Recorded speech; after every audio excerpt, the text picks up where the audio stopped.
The DHS, the Department of Homeland Security, announces it is extending and redesignating temporary protected status for 18 months to Venezuelans residing in the United States on or before July 31st, 2023. The DHS estimates this will immediately make 472,000 Venezuelans in the U.S.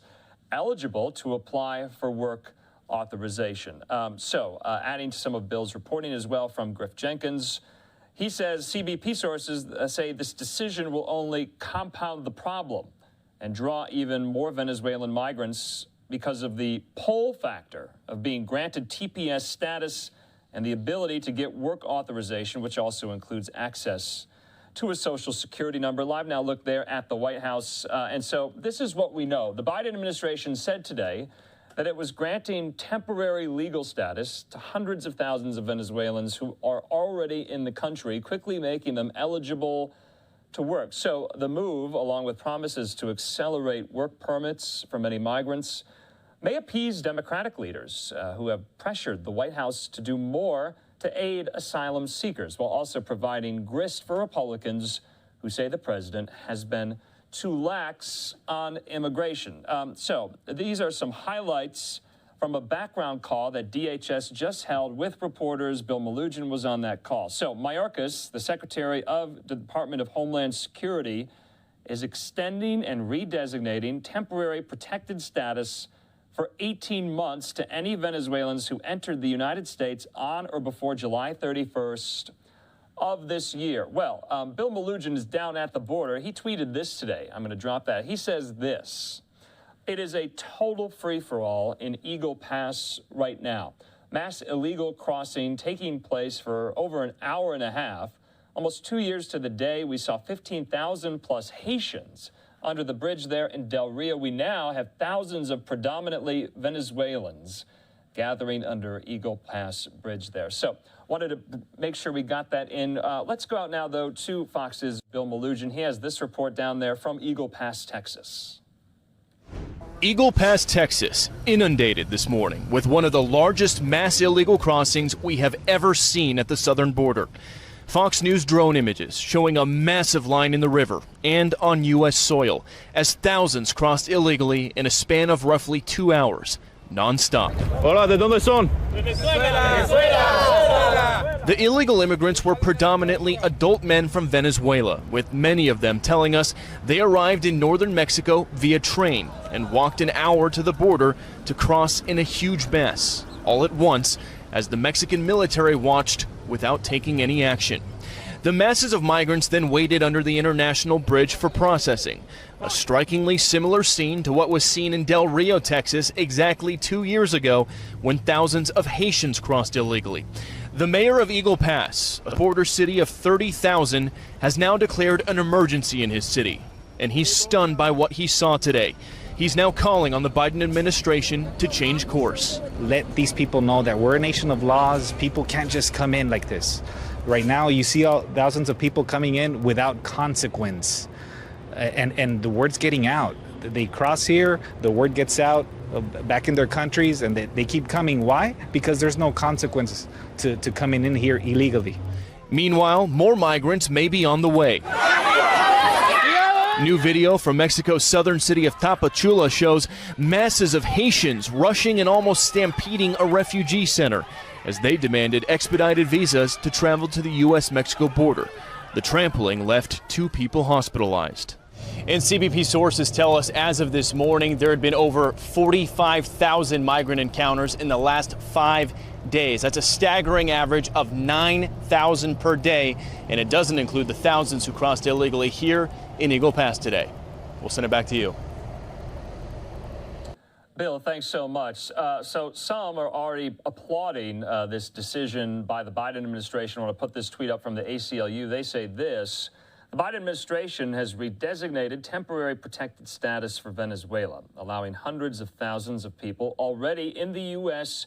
to live and work here with legal protections against deportation. We applaud this critical, decisive action. But LiveNOW look there at the New York City skyline. So many New York lawmakers, especially New York Democrats, are responding to this tonight, including Senator Kirsten Gillibrand from New York State. She says this: I'm grateful the Biden administration heeded our call to redesignate Venezuela for temporary protected status, which will allow asylum seekers in New York to access work permits more quickly. It's common sense, and it will relieve some of the pressure on our city and state. Well, back out live to New York City. Also, New York City Mayor Eric Adams releasing a statement in response to this news.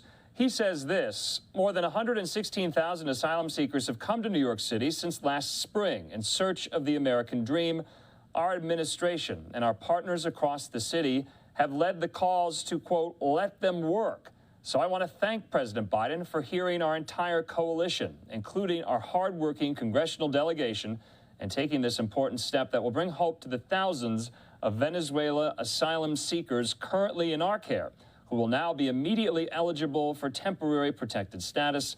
I personally spoke to the White House tonight to hear about this development and express my gratitude and support for this important decision that we have been advocating for since April.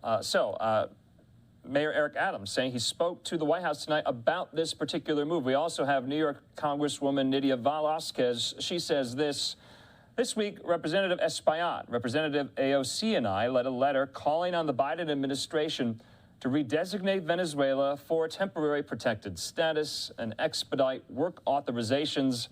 I applaud POTUS for acting. This will help ease pressure on New York City and allow thousands of migrants to work and support their families. And so, in the meantime, we do want to get some more reaction, though, from New York City, not about this latest move from the Biden administration, but on the overall influx of illegal migrants, more than 100,000 over the last year.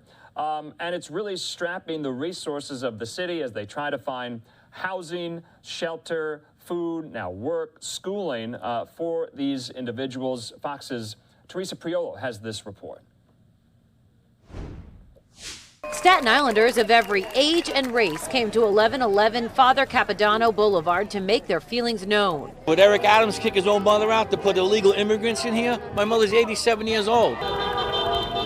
With encouragement from cars and slow-moving traffic, their message was clear. They took out old people that were paying thousands and veterans and give them free homes. It's just unbelievable. They showed up in droves for a second night in a row, concerned that this former senior living facility called Island Shores Beach is now the city's newest migrant shelter. 288 beds, once reserved for elderly New Yorkers, now turned over to the city to house migrant men. I got an email saying she has to move out. No one knew here. It was a secret. No one knew what was going on here until now. The city says that's not true. The building was vacant. Still, there's a concern that in the midst of this crisis, New York is ignoring its other problems, too. My family's all military. There's a lot of military that are out in the streets, and they're putting migrants in homes. This isn't Staten Island's only shelter. Tuesday night, things got heated as tensions boiled over. New Yorkers telling us they are at their breaking point, especially when it comes to kids in schools. I feel bad for the migrant children. They're innocent. You know, but our kids are going to suffer. Mayor Adams says he's considering shortening the length of the shelter stay for single adult migrants from 60 days to 30. As for the vaccinations, all kids must be up to date for school, but they don't need to submit their immunization records to apply. Just a sad situation. It's not nothing about them. It's about the way they came in and about what is not being done for the people that live here. Look, I have nothing against these people. I don't know them. I feel for them. But take care of our own first. All right, we want to thank Fox 5 New York's Teresa Priolo with that report out of Staten Island there. So in the meantime, just to cite some of this other reporting about this move the Biden administration is making, Griff Jenkins reports this from his Customs and Border Protection sources. They say this decision will only compound the problem and draw even more Venezuelan migrants because of the quote-unquote pull factor of being granted TPS status and the ability to get work authorization, which also includes access to a Social Security number. So you have Democrats there, especially in New York State, applauding this decision, but others not so much. They are criticizing this move, saying that it's not going to help. The massive numbers of illegal migrants streaming across the southern border.